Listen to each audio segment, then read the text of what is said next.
1800 hours Pakistan Standard Time. Assalamu alaikum. This is Radio Pakistan. The news read by Sumaira Kamal. The headlines first. Prime Minister at the moment is present at a ceremony to launch the real-time dashboard to monitor the relief being provided to the flood-affected people in the country. Information Minister says a criminal investigation will be carried out into the recent audio leaks of PTI chairman regarding diplomatic cipher. Pakistan has called upon the world to hold India accountable for its patronage of terrorist entities.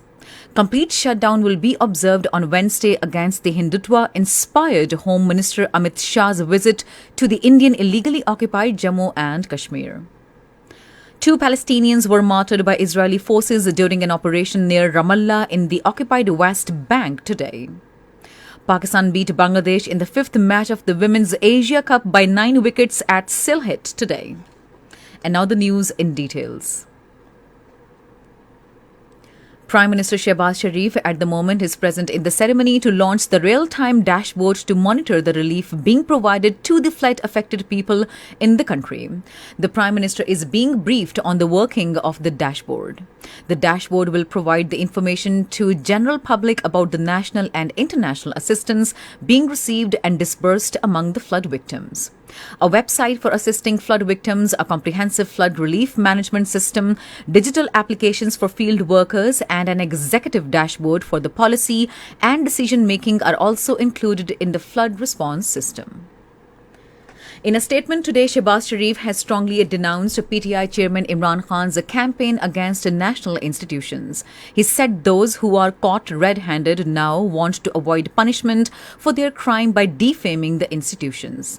The Prime Minister regretted the conspirator is now plotting to spread chaos in the institutions. He further said those who played with the national interests by making changes in the diplomatic cipher will have to face the law. Shehbaz Sharif said law is equal for all and nobody is above it. Minister for Information and Broadcasting Maryam Aurangzeb has said a criminal investigation will be carried out into the recent audio leaks of PTI chairman Imran Khan regarding diplomatic cipher. Addressing a news conference in Islamabad today, she said the responsibility to this effect has been entrusted into a committee of the FIA which will work without any political interference. The Information Minister said the PTI chairman has confessed to his crime of playing with this cipher in the audio leaks. She further said Imran Khan then and in an interview also admitted that he has lost the copy of the cipher. Maryam Aurangzeb said it is not a political matter, rather the matter of the national interests and the constitution, and it will be dealt legally. She regretted that Imran Khan compromised the national interests and violated the Secrecy Act for his political interests. She further said this matter will be taken to a logical conclusion. Islamabad High Court has withdrawn the contempt of court against a PTI chief Imran Khan. A 5-member larger bank of Apex Court headed by Chief Justice Athar Minalla announced the verdict in Islamabad today. 8 bills were introduced in Senate today, including 4 relating to rights of the transgender persons. Right to Free and Compulsory Education Amendment Bill 2022, the Tosha Khana Management and Regulation Bill 2022, the Islamabad Capital Territory Local Government Amendment Bill 2022, the Constitution Amendment Bill 2022, and the Khunsa Person Protection of Rights Bill 2022, 3 bills titled the Transgender Persons Protection of Rights Amendment Bill 2022 were also introduced in the Senate. The chair referred the bills to the standing committees concerned. Earlier, Senate resumed its session at the Parliament House in Islamabad this afternoon with Chairman Sadiq Sanjirani in the chair. This is Radio Pakistan. Pakistan has categorically rejected Indian External Affairs Minister's highly irresponsible and gratuitous remarks insinuating Islamabad's so-called involvement in international terrorism. In a statement today, Foreign Office spokesperson Asim Iftikhar said the unfounded remarks are yet another manifestation of the Indian leader's obsession to concoct facts with respect to terrorism to mislead the international community. He said the India points out fingers at neighbors in a bid to mask its own well-known credentials as a state response and sponsor of terrorism and a serial violator of human rights. The spokesperson said nowhere is state terrorism more evident than in Indian illegally occupied Jammu and Kashmir, where 900,000 Indian occupation forces continue to terrorize, torture, and torment innocent Kashmiris with impunity. Asim Iftikhar urged India to allow the Kashmiri people to exercise their right to self-determination as enshrined in the relevant UN Security Council resolutions and as per their wishes.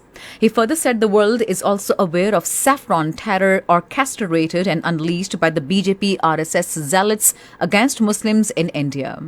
He called upon the international community to hold India accountable for its patronage of terrorist entities and for instigating unrest in neighbouring countries. In Indian illegally occupied Jammu and Kashmir, complete shutdown will be observed on Wednesday against the Hindutva-inspired Indian Home Minister Amit Shah's visit to the territory.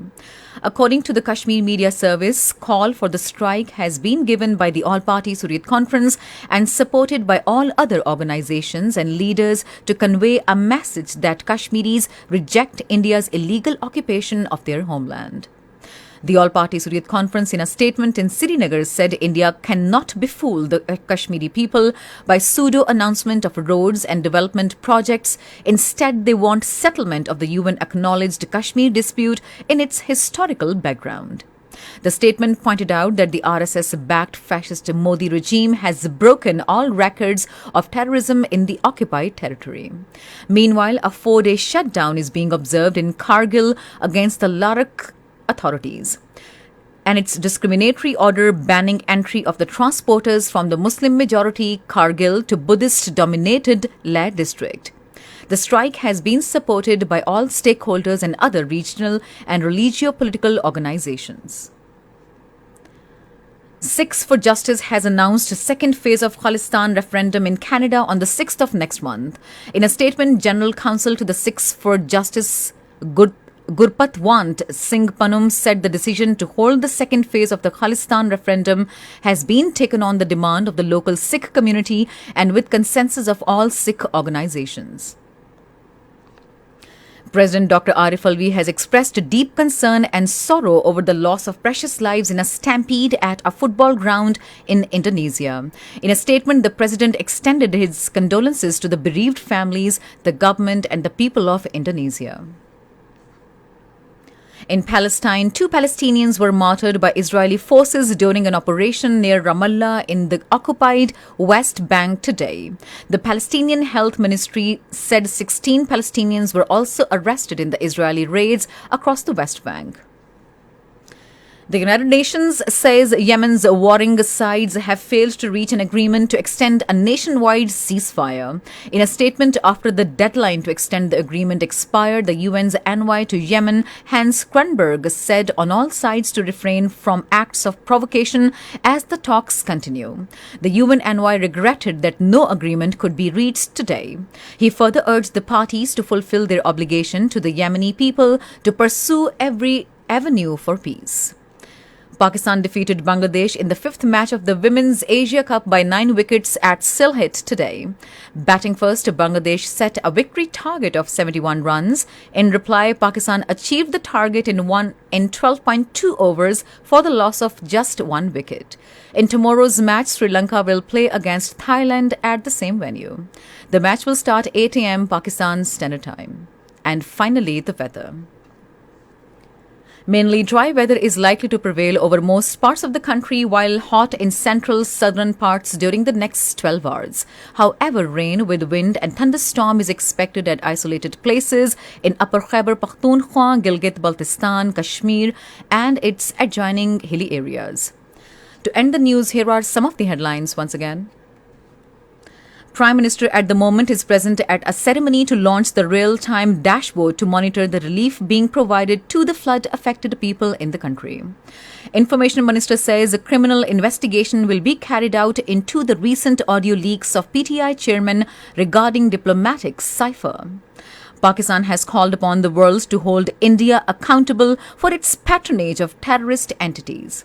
And that is the end of the news. For more news and analyses, log on to our website radio.gov.pk and also watch live streaming of our bulletins on the link facebook.com/radio Pakistan News Office.